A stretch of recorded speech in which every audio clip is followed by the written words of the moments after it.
اعوذ باللہ من الشیطان الرجیم بسم اللہ الرحمن الرحیم۔ یہ 20ویں صدی کے آغاز کے وقت، جسے ہم پورا کہتے ہیں مڈل ایسٹ، بلکہ صرف مڈل ایسٹ نہیں، پورا شمالی افریقہ سلطنت عثمانیہ کا حصہ تھا، خلافت عثمانیہ۔ لیبیا، الجزائر، مصر، پورا حجاز، یمن، پورا عراق، شام، اور یہ شام ہی کے حصے ہیں در حقیقت، اردن اور لبنان، یہ سب، یہ شام عرب، عراق عرب، یہ پورا علاقہ خلافت عثمانیہ یہ اس کا حصہ تھا۔ پہلی جنگ عظیم میں انگریزوں نے عربوں کو بغاوت پر آمادہ کیا، غداری پر آمادہ کیا، انہوں نے خلافت عثمانیہ کے خلاف بغاوت کی، بیج بوئے ان کے دلوں کے اندر نفرت کے، ابھارا انہیں کہ تم ترکوں کے غلام کیوں ہو، تمہیں خود حاکم ہونا چاہیے، تم کھڑے ہو جاؤ، ہم مدد کریں گے، تم بغاوت کرو، تم ان ترکوں کے خلاف ہماری مدد کرو، ہم تمہیں آزاد کر دیں گے، تم اپنے پاؤں پر خود کھڑے ہو جانا۔ یہ بہت ہی ہمارے لیے دردناک المیہ ہے اس پہلی جنگ عظیم کا۔ کرنل لارنس جیسا شخص، برطانوی استعمار، اور اس کے نتیجے میں عربوں نے بغاوت کی۔ اور اس قدر دردناک بات آپ کو بتا رہا ہوں، میں پہلی مرتبہ جب سن 62 میں حج کے لیے گیا مدینہ منورہ میں، ابھی وہ ریل کے انجن کھڑے ہوئے تھے۔ یہ ترکی کے زمانے میں، سلطنت عثمانیہ کے زمانے میں بغداد سے مدینے تک ریلوے لائن تھی۔ یہ پورا ایک عالم سلطنت عثمانیہ، صرف سلطنت نہیں، خلافت عثمانیہ، پوری ٹرینیں جو ہے ترکوں کی اڑائی گئی، ہزاروں ترکوں کو شہید کیا گیا، یہاں تک کہ صحن حرم میں شہید کیے گئے سینکڑوں ترک۔ یہ جرم تھوڑے نہیں ہے، معمولی نہیں ہے۔ آج جس کی سزا مل رہی ہے، معلوم ہونا چاہیے کہ وہ جرائم کون کون سے تھے۔ اب بھی جو لوگ گئے ہیں انہوں نے دیکھا ہوگا، ترکی کا قلعہ موجود ہے اوپر پہاڑی کے اوپر، حرم کا جو سب سے بڑا دروازہ ہے باب ملک عبدالعزیز، اس کے سامنے ایک لائبریری ہوتی تھی، اب تو غالباً وہ بھی گرا دی گئی ہے، اس کے پیچھے پہاڑی پر ترکوں کا قلعہ ہے پرانا، اس پر توپیں موجود تھیں۔ جب بغاوت ہوئی ہے، جو حرم میں آئے ہوئے تھے ترک فوجی، ظاہر بات ہے نہتے، وہ تو نماز پڑھنے آئے ہوئے تھے، ان کو وہاں ذبح کیا گیا ہے۔ اور ترکوں نے اپنی توپیں استعمال نہیں کی کہ کہیں بیت اللہ کو کوئی گدن نہ پہنچ جائے۔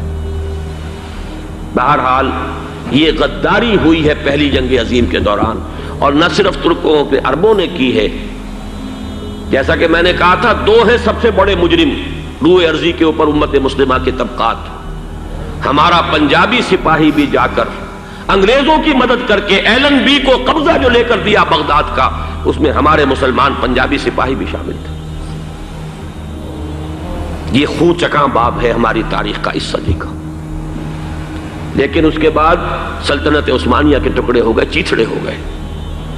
ایک انگریز نے لکھا ہے یہ جملہ، زہر میں بجھا ہوا جملہ، کہ تاریخ میں یہ بات ثبت ہو جائے گی کہ ایک انگریز نے اس سلطنت کے ٹکڑے کر دیے کہ جو عمر فاروق نے قائم کی تھی رضی اللہ تعالیٰ عنہ۔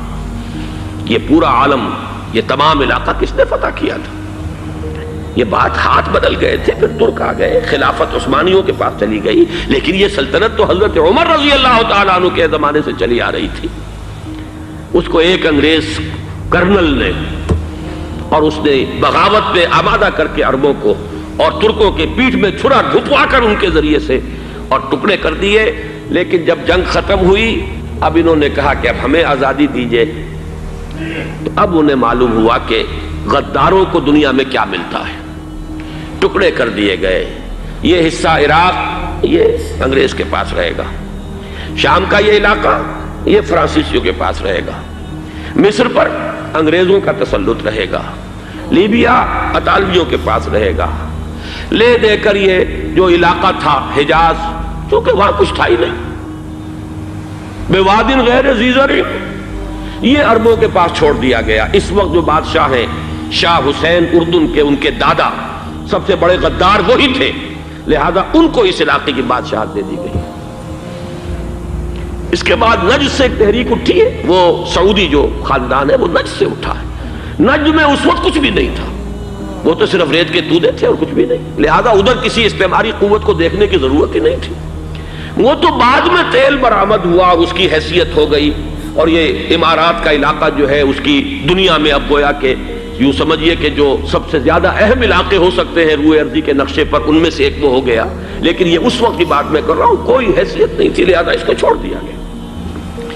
یہ ہے تاریخی پس منظر، یہ لکیریں جو کھینچی گئی ہیں، یہ ایک ملت اسلامیہ کو جو قومیتوں میں تقسیم کیا گیا، پھر نعرے لگوائے گئے المصر للمصریین الشام للشامیین۔ اب شامی ایک علیحدہ قوم ہو چکے ہیں، مصری ایک علیحدہ قوم ہو چکے ہیں، عراقی ایک علیحدہ قوم ہو چکے ہیں۔ یہ ساری تقسیمیں استعمار کی پیدا کرنا ہے، اس کا کوئی تعلق اسلام کے ساتھ نہیں۔ اب ضرورت تو اس بات کی تھی کہ استعمار کے پنجے جب یہاں سے کچھ ہٹے، دوسری جنگ عظیم کے بعد ایک دور آیا، امریکہ ابھرا ہے دنیا کی عالمی سطح پر سیاست میں، اس کے ہاں کچھ آزادی کے تصورات تھے، اس نے بھی سپورٹ کیا۔ برطانیہ کمزور ہو چکا تھا، وہ اتنے بڑے علاقے کو اب ہولڈ نہیں کر سکتا تھا۔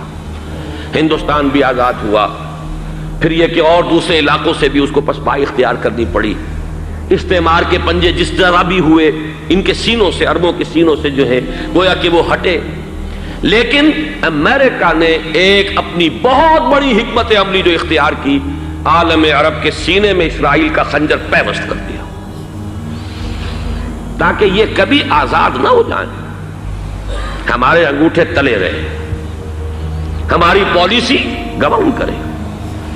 یہ استعمار کا دوسری جنگ عظیم کے بعد، جہاں برطانوی استعمار، فرانسیسی استعمار رفتہ رفتہ یہ ہٹنے شروع ہوئے۔ صدر ناصر نے انگریزوں کو اٹھا کر پھینکا میڈیٹرینین میں اور دوسرے جگہوں سے، الجزائر نے آزادی حاصل کی فرانس سے، اطالویوں سے جو ہے لیبیا والوں نے آزادی حاصل کی، یہ ہو گیا، لیکن ایک خنجر پیوست کر دیا گیا اسرائیل کا سینہ عرب۔ اس صورتحال میں ظاہر بات ہے کہ ایک تو بڑی آئیڈیل پوزیشن تھی کہ پورا عالم اسلام متحد ہو، لیکن وہ تو بہت دور کا خواب معلوم ہوتا ہے۔ علامہ اقبال سے بڑا کوئی نقیب نہیں ہے ملت اسلامی کی وحدت کا۔ ایک ہو مسلم حرم کی پاسبانی کے لیے، نیل کے ساحل سے لے کر تا بخاک کاشغر، لیکن انہیں بھی اپنے لیکچرز میں کہنا پڑا کہ اس وقت جو صورتحال ہے، پورے عالم اسلام کی ایک وحدت بن جانا تو تقریباً ناممکن نظر آ رہا ہے۔ اگر کسی طرح ایک common wealth of Muslim nations وجود میں آ جائے تو بھی بڑی کامیابی ہوگی، لیکن اس سے بھی پہلے یہ تو زیادہ آسان تھا کہ عالم عرب ایک وحدت کی شکل اختیار کر لے۔ یہ تو ایک قوم ہے، اکثر و بیشتر ایک نسل یا زیادہ دو نسلیں کہہ دیجیے، شمالی افریقہ میں بربر نسل بھی ہے، باقی تو سب عرب ہے۔ یہ پورا عالم ایک نسل، ایک زبان، پورے اتنے رقبے کے اوپر بولے جانے والی ایک زبان، یہ تو ایک ہو جائے۔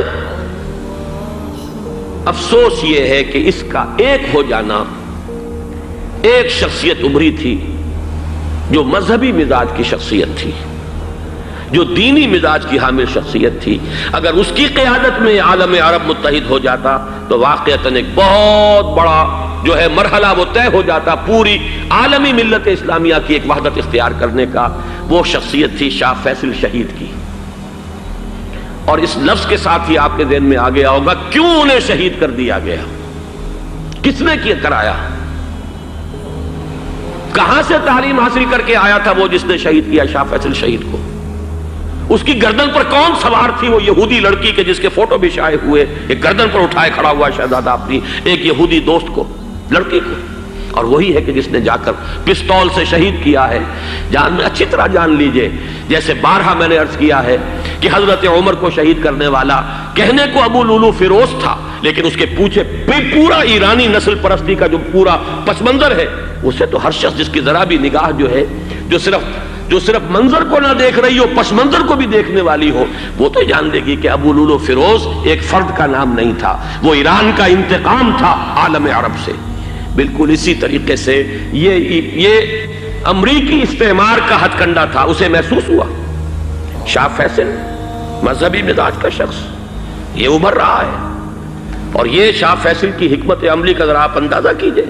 لاہور میں سمٹ کانفرنس ہوئی، اس میں وہ آئے، سب سے ٹاورنگ پرسنالٹی پورے اس وقت عالم اسلام کے اندر شاہ فیصل کی تھی، اور وہ گویا کہ ایک بہت ہی جس کو کہا جائے کہ ایک بہت ایلڈرلی، ایک بزرگانہ ایک شخصیت جو ہے، اور انہوں نے اپنے دولت کے دروازے، عرب میں وہ مشہور تھے کہ نہایت خسیس اور بخیل انسان ہے، اس لیے کہ وہاں وہ خرچ کرتے تھے حساب کتاب کے ساتھ، لیکن ان کے خزانے کھلے ہوئے تھے عالم اسلام کے لیے، ادھر بھی مدد ہے، ادھر بھی مدد ہے، ادھر بھی کام ہو رہا ہے، ادھر بھی کام ہو رہا ہے۔ پھر انہوں نے تیل کا ہتھیار استعمال کر کے ایک دفعہ امریکہ کو دن میں تارے دکھا دیے تھے، لہذا ان کا ہٹایا جانا سین سے یہ امریکی استعمار کے لیے لازم تھا۔